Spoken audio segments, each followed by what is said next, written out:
क्योंकि जब आपका माइंड काबू में होता है तो हर घड़ी आपके फेवर में चलती है।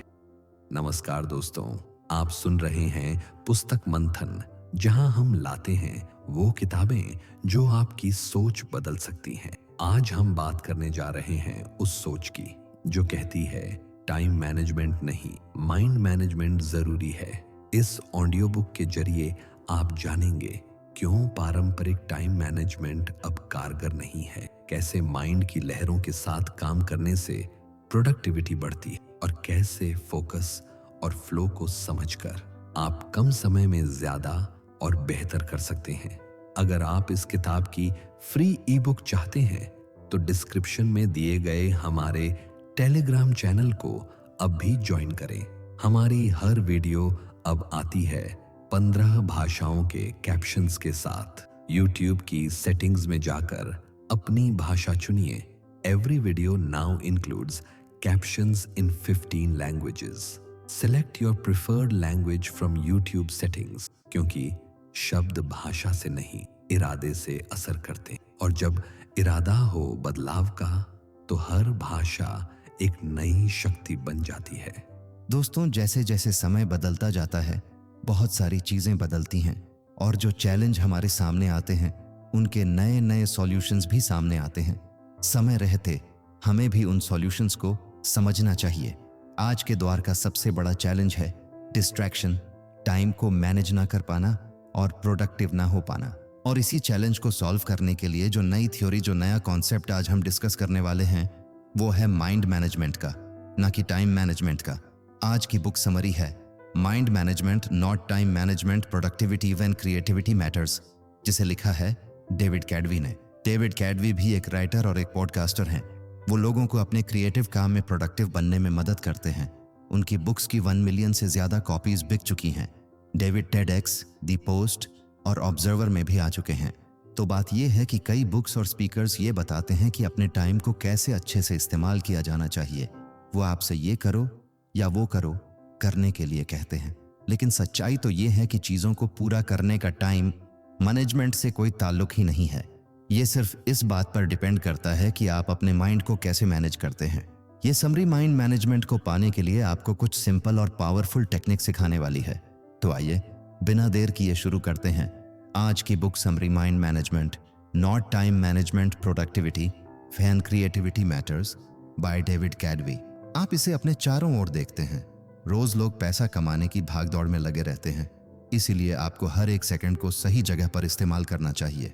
पैसा कमाने के लिए आप अपना कैलेंडर अलग अलग एक्टिविटीज से इस कदर भर देते हैं कि आपके पास आराम करने का वक्त ही नहीं होता।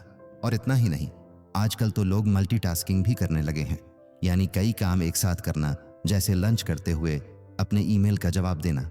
क्या ये वही हसल कल्चर यानी भाग दौड़ वाला कल्चर है जिसका एक हिस्सा बनकर सभी गर्व महसूस करते हैं? क्या हमेशा थका थका रहना, गुस्सा करना या परेशान महसूस करना आम बात हो गई है? ये समरी ये साबित कर देगी कि टाइम मैनेजमेंट अब किसी काम का नहीं रहा और इससे आपको कुछ भी नहीं मिलेगा। आप ये सीखेंगे कि माइंड मैनेजमेंट सक्सेस पाने और कोई भी काम करने में कैसे आपकी मदद कर सकता है। आप ये भी सीखेंगे कि कुछ पाने के लिए आपको किसी भी तरह की जल्दबाजी करने की कोई ज़रूरत नहीं है। टाइम मैनेजमेंट नहीं, माइंड मैनेजमेंट अपने गोल्स को पाने का बेहतर तरीका है। तो आइए शुरू करते हैं इस पहले चैप्टर से, mind management not time management. इस बुक के ऑथर डेविड कैडवी खुद को एक राइटर नहीं मानते थे। उन्हें बचपन से ही लिखना कुछ खास पसंद नहीं था, लेकिन एक दिन उन्हें एक ऐसी बुक डील ऑफर की गई जिससे कोई बेवकूफ़ ही मना करता। इसीलिए डेविड ने अपनी लाइफ को इस तरह प्लान किया ताकि वो एक बुक लिख सकें। सबसे पहले उन्होंने इस बात का ध्यान रखा कि उनके पास बुक लिखने के लिए अच्छा खासा टाइम हो। उन्होंने अपने दोस्तों के साथ डिनर और दूसरे प्लान्स को कैंसिल कर दिया, पर इनकी जगह अपने राइटिंग सेशंस को रखने लगे। डेविड ने डेट्स पर जाना भी छोड़ दिया, यहाँ तक कि अपनी ग्रोसरी और खाना भी घर पर डिलीवर करवाने लगे। उन्होंने अपनी बुक लिखने पर फोकस करने के लिए जी जान लगा दी थी। एक राइटर के दिमाग में शब्दों का जैसे एक पिटारा सा होता है, पर वो शब्दों के साथ खेल जाते हैं। लेकिन डेविड के लिए ये सब इतना नेचुरल या आसान नहीं था। जब वो लिखने बैठते तो एक शब्द भी नहीं लिख पाते थे और न जाने कंप्यूटर के सामने बैठे बैठे यूं ही कितने घंटे निकल जाते। फिर उन्हें खुद पर प्रेशर महसूस होने लगा। डेविड को अगले कुछ हफ्तों में बुक का 25% काम खत्म करके पब्लिशर को दिखाना था। अगर वो ऐसा नहीं कर पाते तो डील कैंसिल हो सकती थी। डेविड अपनी फैमिली और दोस्तों को निराश नहीं करना चाहते थे। बड़बड़ाहट में उन्होंने कोस्टा रिका में एक रिट्रीट ज्वाइन करने का मन बनाया। वो ये बात अच्छे से जानते थे कि वहां जाकर भी वो कुछ नहीं लिख पाएंगे। क्या इसका मतलब ये है कि रिट्रीट ज्वाइन करने से उन्हें पछतावा हुआ था? बिल्कुल हुआ था, लेकिन डेविड ने सोचा कि जगह बदलने से शायद उन्हें राइटर्स ब्लॉक से बाहर निकलने में मदद मिलेगी। डेविड को रिट्रीट के लिए हाँ कहने के बाद पछतावा होने लगा और वो अपने घर से बाहर निकल गए। वो अपनी फ्रस्ट्रेशन को दूर करना चाहते थे। तब उनकी मुलाकात डिएगो से हुई। वो रोड के दूसरी तरफ थे जब उन्होंने डेविड को इस तरह बुलाया जैसे मानो वो दोनों दोस्त थे। डिएगो ने हाथ से इशारा करते हुए डेविड को बुलाया और उनसे स्पेनिश में बात करने लगे। डेविड एक बेवकूफ की तरह नहीं दिखना चाहते थे, इसलिए उन्होंने डिएगो की बात का जवाब दिया।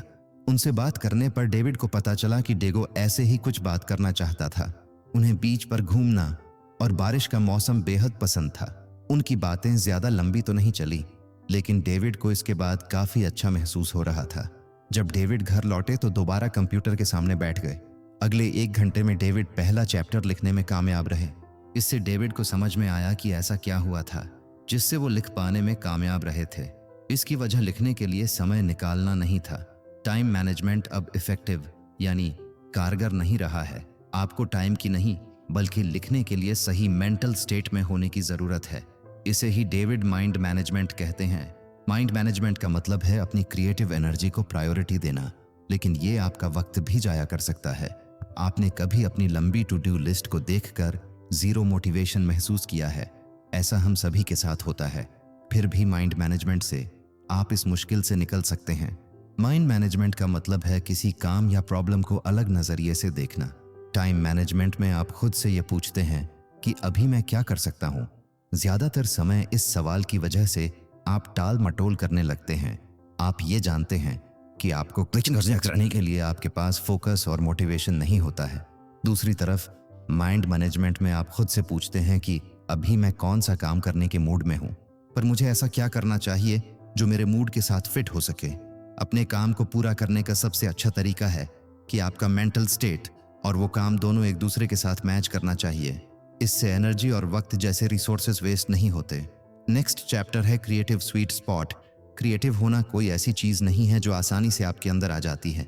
ये कोई ग्रोसरी नहीं है जिसे आप खरीद कर ला सकते हैं। क्रिएटिविटी की प्रोसेस में वक्त लगता है। कोई कहानी सुनाने, गाना लिखने या फिर एक पेंटिंग बनाने के लिए आपका स्टेट ऑफ माइंड सही होना बहुत जरूरी है। डेविड क्रिएटिव मोड में घुसने के लिए 2 तरह की थिंकिंग का इस्तेमाल करते हैं, जो है डाइवर्सन थिंकिंग और कन्वर्शन थिंकिंग। डाइवर्जेंट थिंकिंग तब होती है जब आपके थॉट्स यानी विचार बिखरे हुए होते हैं। इसमें आपका ध्यान कई चीजों पर होता है। जब आप इन अलग अलग थॉट्स को जोड़ देते हैं तो इसे कन्वर्जेंट थिंकिंग कहते हैं। तब राइटिंग का ही एग्जाम्पल ले लीजिए। आप कुछ कहना चाहते हैं, लेकिन उसे कहने के लिए आपके पास कई तरीके हैं। पहला, आप कहना क्या चाहते हैं? क्या आप इसे फॉर्मल तौर पर कहना चाहते हैं या फिर ऐसा कहना चाहते हैं जैसे आप एक दोस्त से बात कर रहे हो? क्या आप इसे कोई नाम नहीं देना चाहते या फिर आप सभी को यह बता देना चाहते हैं कि इसे आपने लिखा है? इसे डाइवर्जेंट थिंकिंग कहते हैं। कन्वर्शन थिंकिंग उसे कहते हैं जब आप अपने ऑप्शंस में से किसी एक को चुनते हैं। जैसे मान लीजिए कि आप अपने पहले प्यार के बारे में लिखना चाहते हैं। आप अपने रीडर्स के लिए अपनी राइटिंग के टोन को एक दोस्त की तरह पेश करना चाहते हैं। आप इसे कोई नाम नहीं देना चाहते क्योंकि आप खुद की पहचान सबके सामने नहीं लाना चाहते। इसीलिए अच्छे क्रिएटिव आइडियाज बनाने के लिए आपको डाइवर्सेंट और कन्वर्शन थिंकिंग दोनों की जरूरत होती है। अपने फाइनल प्रोडक्ट को ब्रिलियंट बनाने के लिए आपको सबसे बेहतरीन आइडियाज की जरूरत है, पर आप इन आइडियाज को कैसे ढूंढेंगे? अपने क्रिएटिव स्पॉट को पहचान कर।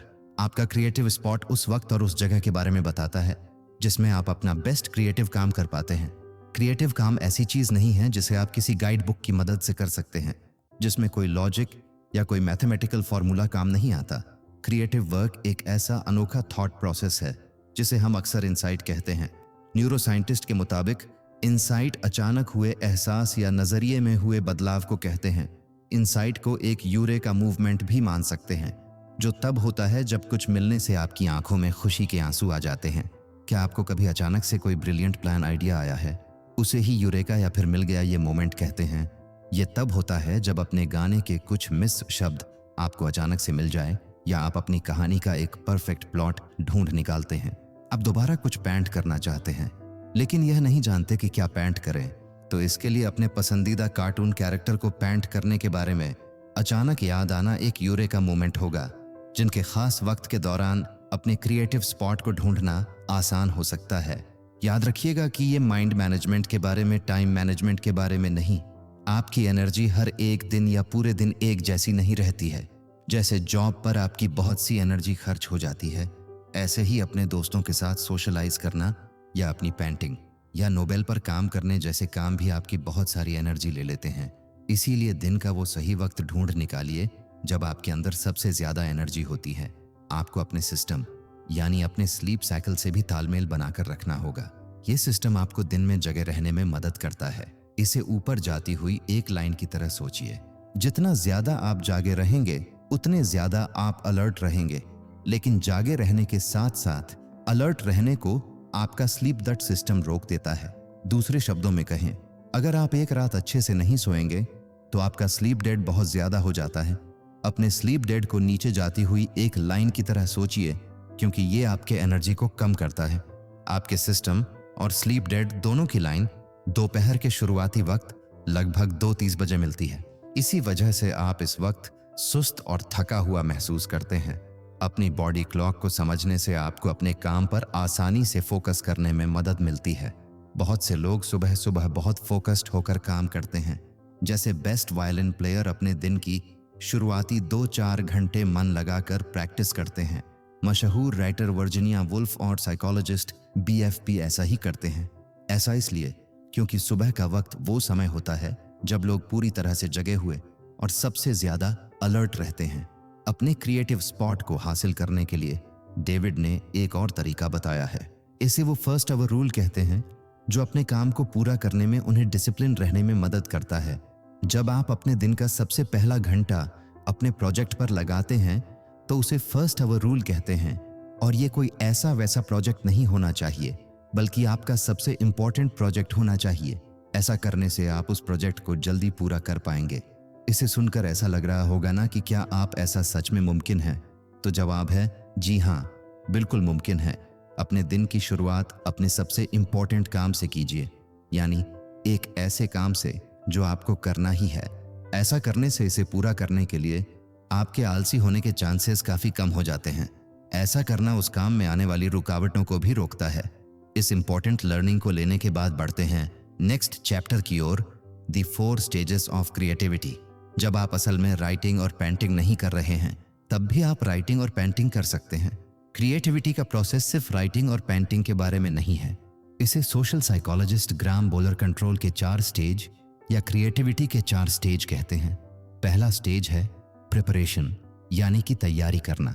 यह तब होता है जब आप अपने प्रोजेक्ट के बारे में सब कुछ सोचते हैं। आपकी स्टोरी में कौन सी कैरेक्टर होंगे, आपका गाना कितना लंबा होगा, पेंटिंग बनाने के लिए आप किस चीज का इस्तेमाल करेंगे। ये ब्रेनस्टॉर्मिंग यानी दिमाग चलाने वाला स्टेज है।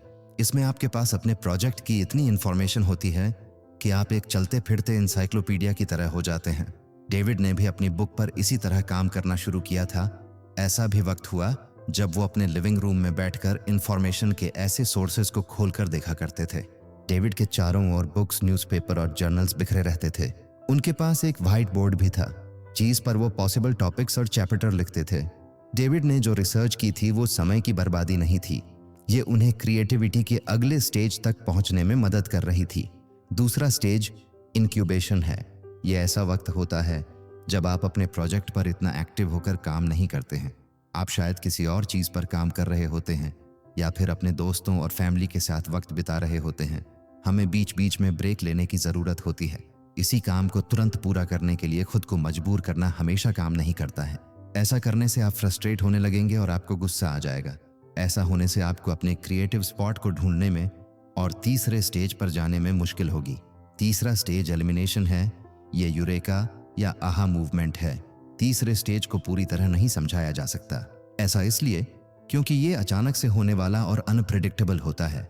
जैसा कि बताया गया है कि अगर आप ज़रूरी तैयारी नहीं करेंगे तो आप इस स्टेज तक नहीं पहुंच सकते। आपको पहले स्टेज पर बहुत सा वक्त देना होगा। आइए जानते हैं कि पहला स्टेज आपको तीसरे स्टेज पर पहुंचने में कैसे मदद करता है। इसके लिए हम दी बीटल्स के पॉल मैककर्टनी का एग्जाम्पल लेंगे। पॉल ने यस्टरडे नाम का वो यादगार गाना बड़े ही अनोखे तरीके से कंपोज किया था।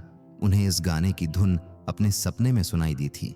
जब उनकी आंख खुली तो वो आंधी नींद में उठकर अपने पियानो पर उस धुन को बजाने लगे और इस तरह इतिहास के सबसे महान गानों में से एक गाना बना। लेकिन ये इतना भी आसान नहीं था। यस्टरडे लिखने से पहले भी पॉल कुछ गाने लिख और बना रहे थे। वो सालों से म्यूजिक क्रिएट करते आ रहे थे और क्योंकि वो यस्टरडे जैसा गाना लिख पाए थे, उनका काम वही नहीं रुक गया था।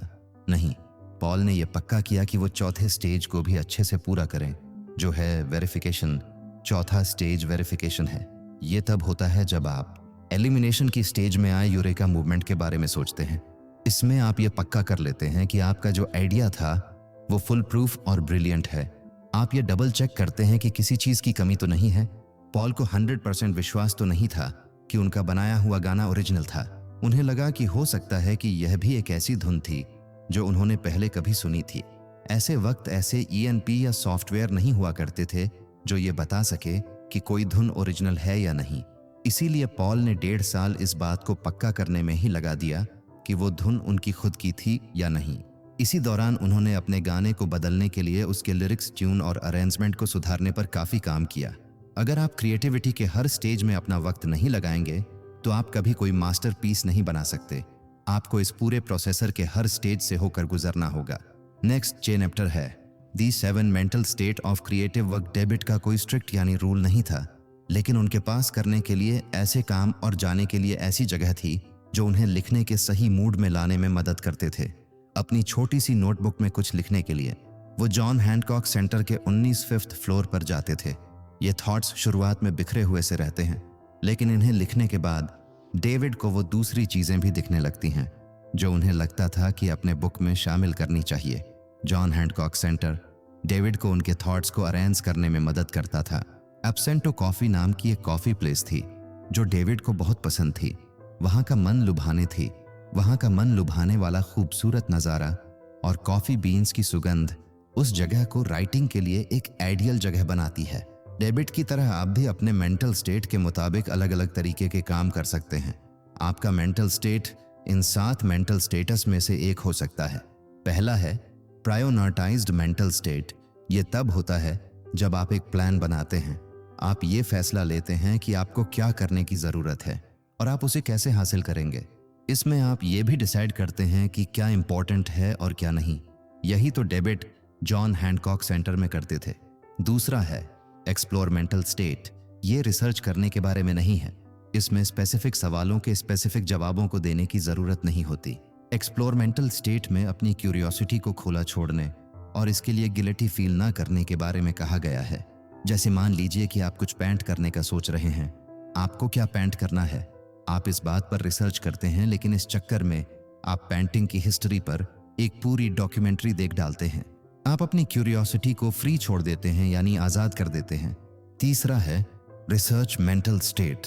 ये ऐसी जगह है जहां आप स्पेसिफिक सवाल और उसके जवाब ढूंढते हैं। डेविड ज्यादातर वक्त इसी स्टेट में रहते हैं। वो ये रिसर्च करते हैं कि एक चैप्टर को कैसे बनाया जाए या फिर ये कैसे वेरीफाई किया जाए कि अपनी बुक में जो फैक्ट वो लिखने वाले हैं वो सही है या नहीं। चौथा है जनरल मेंटल स्टेट। ये वो स्टेट है जहां आप एक्चुअल में काम करते हैं। आप पहले दिए गए मेंटल स्टेटस में इकट्ठे किए गए आइडियाज को जोड़कर कुछ बनाते हैं। जैसे अपना पहला ड्राफ्ट लिखना। पांचवा है पॉलिश मेंटल स्टेट। ये स्टेज उस काम को एडिट करने और तराशने का है जो आपने पिछली स्टेट में बनाया था।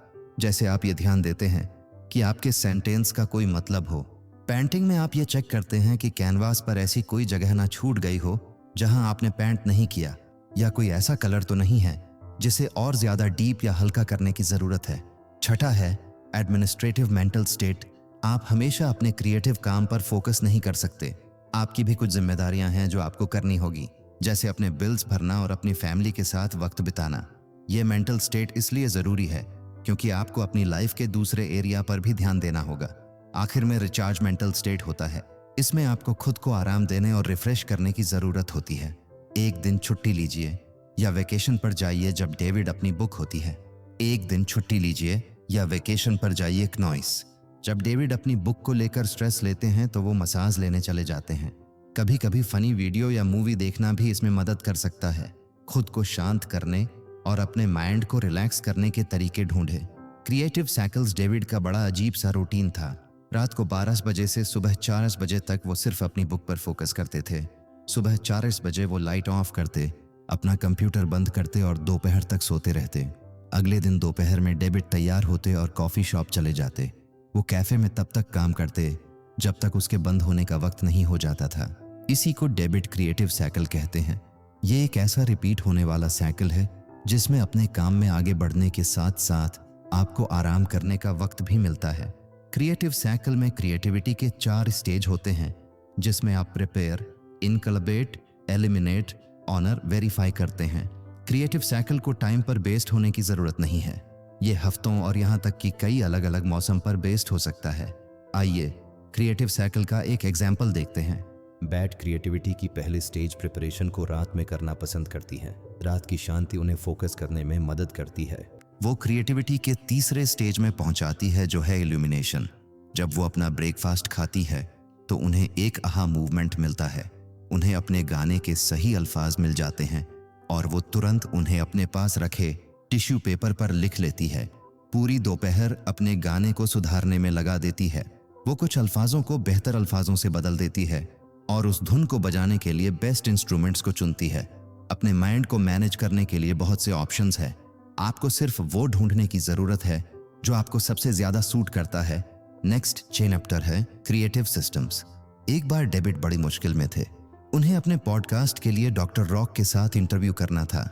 डॉक्टर रॉक डेविड के लिए एक इंस्पिरेशन थे। उन्होंने यूर ब्रेन एट वर्क नाम की एक बुक लिखी थी जिसकी मदद से डेविड ये समझ पाए थे कि क्रिएटिव वर्क में माइंड कैसे काम करता है।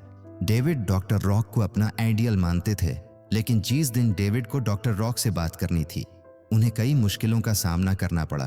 पहले जो अपार्टमेंट उन्होंने रेंट पर लिया हुआ था वहां कंस्ट्रक्शन का काम चल रहा था। पूरे दिन वहां शोर रहता था। एक पॉडकास्ट को रिकॉर्ड करने के लिए इससे खराब हालत नहीं हो सकती थी। दूसरा, डेविड हाल ही में अपनी बुक लिखने के लिए पनामा सिटी में रहने आए थे, पर अपने नए मोहल्ले को इतने अच्छे से नहीं जानते थे, इसलिए उन्हें इस बात का कोई अंदाजा नहीं था कि इंटरव्यू के लिए उन्हें कोई अच्छी दूसरी जगह कहाँ मिल सकती थी। तीसरा, डेविड जानते थे कि इस इंटरव्यू का स्केड्यूल बदलना नामुमकिन होगा क्योंकि डॉक्टर रॉक जैसे जाने माने लोग हमेशा बिजी रहते हैं। ये जिंदगी में एक बार मिलने वाला सुनहरे मौके जैसा था। ऐसा लग रहा था कि ये साफ है कि क्या होने वाला है। डेविड को पॉडकास्ट कैंसिल करना होगा। उस दिन कुछ भी ठीक नहीं हो रहा था, लेकिन डेविड का क्रिएटिव सिस्टम एक्टिवेट हुआ और उन्होंने डॉक्टर रॉक को एक ईमेल लिखा। न जाने कैसे लेकर अचानक से वो ना उम्मीद महसूस नहीं कर रहे थे। उन्होंने हर उस प्रॉब्लम का उपाय निकाल लिया था जो उनके सामने आ रही थी। आखिर में डेविड डॉक्टर रॉक के साथ रिकॉर्डिंग करने में कामयाब हो गए थे। क्रिएटिव सिस्टम में एक ऐसा रिपीटिंग प्रोसेसर है जो आपको अपने क्रिएटिव काम को करने में मदद करता है। ये आपको जानने में मदद करता है कि अपनी मेंटल एनर्जी को ध्यान में रखते हुए क्या स्टेप्स लेने चाहिए। क्रिएटिव सिस्टम को एक छाती की तरह सोचिए जो आपके क्रिएटिव साइकिल ऑन क्रिएटिविटी के स्टेज को कवर देता है। ये बेसिकली पूरे क्रिएटिव प्रोसेसर की देखरेख करता है। क्रिएटिव सिस्टम को कम से कम क्रिएटिव डोज की जरूरत होती है। ये वो सबसे छोटी चीज है जो आप अपने क्रिएटिव काम को आगे बढ़ाने के लिए कर सकते हैं।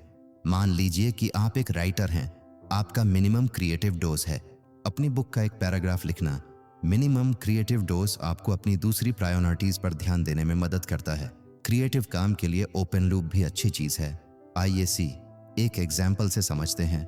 जब आप अपनी बिल्ली को खाना देते हैं तो आप ध्यान देते हैं कि उसका खाना खत्म होने वाला है। आप सुपरमार्केट से बिल्ली का खाना लेने के लिए एक मेंटल नोट बना लेते हैं। ये एक ओपन लूप इसलिए है क्योंकि कैट फूड खरीदना है आपके दिमाग में लगातार चलता रहता है, तब भी जब आप दूसरा काम कर रहे होते हैं। ओपन लूप आपके माइंड में जगह गिरे रहता है। ये मेंटल स्पेस, ये जगह तभी खाली हो सकती है जब आप उस काम को पूरा कर लेते हैं, यानी कैट फूड खरीद लेते हैं। एक नेगेटिव चीज जैसा लग रहा है ना, लेकिन ओपन लूप आपकी क्रिएटिविटी के लिए फायदेमंद होते हैं या आपके प्रोजेक्ट को आगे बढ़ाने में मदद करते हैं। आइए उस एग्जाम्पल पर वापस चलते हैं जहां आप एक राइटर थे और अपनी बुक के लिए एक पैराग्राफ लिख रहे थे कि आपके दिमाग में एक कूपन लूप बनाता है। जिसे आप अगले दिन और आगे आने वाले दिनों में वापस देख सकते हैं। इस तरह अगर आप अपना पूरा दिन राइटिंग में नहीं भी लगा पाते हैं तो भी आपको गिल्टी महसूस नहीं होगा। जब तक आप प्रोग्रेस कर रहे हैं आप आगे बढ़ते रहेंगे और अपना मोमेंटम नहीं खोएंगे। क्रिएटिव सिस्टम की सबसे अच्छी बात यह है कि आप बहुत सारे ओपन लूप रख सकते हैं। एक लूप आपकी स्टोरी के प्लॉट से जुड़ सकता है जबकि दूसरा स्टोरी के कैरेक्टर के बैकग्राउंड से। क्रिएटिव सिस्टम आपको बहाने बनाने से भी रोकता है। आप ये भी नहीं कह सकते कि आपके पास टाइम नहीं है, क्योंकि मिनिमम क्रिएटिव डोज के लिए कुछ ही मिनट चाहिए होते हैं। और अब वो मोड जिसे हम कहते हैं कंक्लूशन, यानी अभी तक हमने जितने भी चैप्टर पढ़े और सुने उनकी की लर्निंग्स को हम यहाँ पर रिपीट करेंगे। सबसे पहले आपने सीखा कि माइंड मैनेजमेंट क्या होता है। इसका मतलब है अपने काम को करने के लिए सही मेंटल स्टेट बनाना। यह खुद से यह पूछना है कि मैं कौन सा काम करने के मूड में हूँ, पर मैं ऐसा क्या कर सकता हूँ जो उस मूड में फिट हो सके। दूसरा आपने सीखा कि अपने क्रिएटिव स्वीट स्पॉट को ढूंढकर आप माइंड मैनेजमेंट हासिल कर सकते हैं। डाइवर्जेंट ऑनर कन्वर्शन थिंकिंग अप्लाई करने से आप ऐसा कर पाएंगे। दोनों तरीकों से आप यूरेका मूवमेंट बना सकते हैं जो आपके क्रिएटिव काम में अचानक आए कामयाबी की तरह होता है। अपने क्रिएटिव स्वीट स्पॉट को ढूंढने के लिए आपको अपने सबसे प्रोडक्टिव टाइम को पहचानना होगा। ज्यादातर लोग सुबह काम करना पसंद करते हैं क्योंकि उस वक्त के दौरान डिस्ट्रैक्शन कम होते हैं। तीसरा, अपने क्रिएटिविटी के 4 स्टेज के बारे में जाना। आपको कुछ कमाल बनाने के लिए इन सभी स्टेजेस से गुजरना होगा। ये स्टेज प्रिपरेशन, इंक्यूबेशन, इल्यूमिनेशन और वेरिफिकेशन है। चौथा, अपने क्रिएटिव काम के साथ मेंटल स्टेटस के बारे में जाना। ये स्टेट आपको क्रिएटिविटी के 4 स्टेज को पूरा करने में मदद करते हैं। ये 7 मेंटल स्टेट है: priorities explore, research generate, polish administrate और रिचार्ज। पांचवा, आपने क्रिएटिव साइकिल के बारे में जाना। ये क्रिएटिव काम करने और आराम करने के लिए टाइम निकालने का रिपीटिंग साइकिल है। क्रिएटिव साइकिल ये डिसाइड करता है कि कौन सा टाइम फ्रेम आपके लिए काम करता है, भले ही वो हफ्ता, महीना या कोई सीजन ही क्यों ना हो। क्नॉइस। छठा, अपने क्रिएटिव सिस्टम के बारे में जानना। ये क्रिएटिविटी के 4 स्टेज और क्रिएटिव साइकिल की देखरेख करता है। ये एक ऐसा रिपीटिंग प्रोसेसर है जो आपको क्या स्टेप्स लेने चाहिए या उन्हें कैसा करना चाहिए जैसे सवालों के जवाब ढूंढने में मदद करता है। आज पूरी दुनिया भागती हुई जिंदगी की आंधी हो गई है। इसमें सभी जल्द से ज्यादा काम करने में लगे हुए हैं, लेकिन चीजों को धीरे धीरे करने का अलग ही मजा है। तो उस प्रोसेसर को एंजॉय कीजिए और जल्दबाजी मत कीजिए। जैसे कि कहावत है कि बड़ी चीजें उन्हीं को मिलती हैं जो उसके लिए इंतजार करते हैं, और इसी बात को हमारे वेदों में कहा गया है कि धैर्यता में ही विजय है। कि डिस्ट्रैक्शन के दौर में अपनी क्रिएटिविटी को बढ़ाने के लिए, खुद को फोकस रखने के लिए ये जितने भी टूल्स और लर्निंग आपको मिली वो आपके लिए इनवैल्यूएबल साबित होंगी और आप इन्हें अपनी लाइफ में इम्प्लीमेंट भी करेंगे। अब आप समझ चुके हैं कि टाइम को कंट्रोल करना नहीं बल्कि अपने माइंड को समझना ही असली प्रोडक्टिविटी है।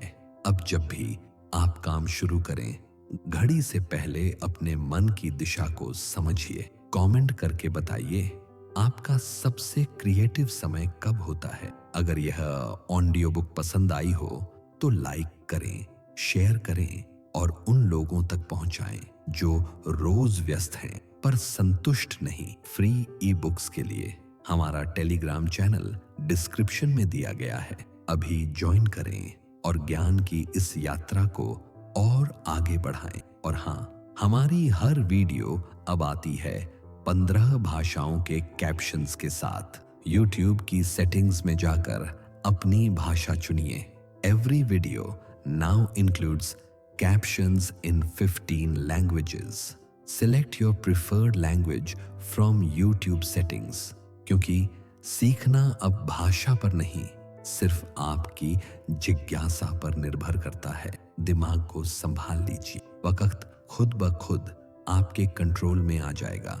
क्योंकि जो अपने माइंड को मैनेज कर लेता है वो वक्त से नहीं, किस्मत से आगे चलने लगता है। मिलते हैं अगली किताब में हर सुबह 9 बजे, सिर्फ पुस्तक मंथन पर।